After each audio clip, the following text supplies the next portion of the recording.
At USG, innovation is in our DNA. From when we introduced sheetrock in 1916 to today, we've been on the forefront of creating groundbreaking solutions that move the construction industry forward. And from the heart of steel country, we continue to manufacture the standard in acoustical ceiling suspension systems.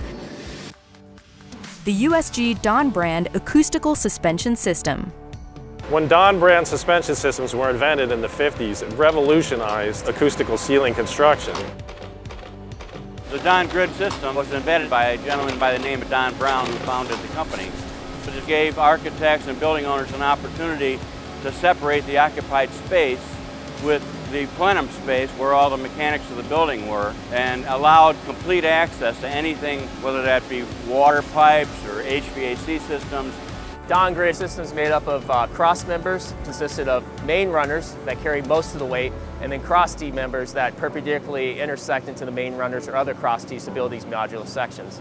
So what makes Donn brand suspension systems special is the cross T clip. When the cross Ts are installed completely, there's an audible click, and installers know once they hear that click that the Ts are installed and the system's together.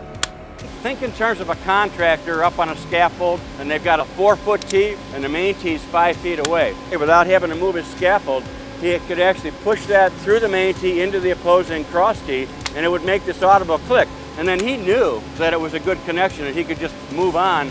We use USG Donn Grid exclusively because of the easy setup, the rigidity of the product, and once you walk away from it, you hear that click, you know that that grid's up and done. The USG Donn brand acoustical suspension system features more than 80 UL designs, and it meets or exceeds all national code requirements, including seismic and wind load. No matter the size of the job, the complexity of the job, Donn grid is the product that you want to be using for your installation.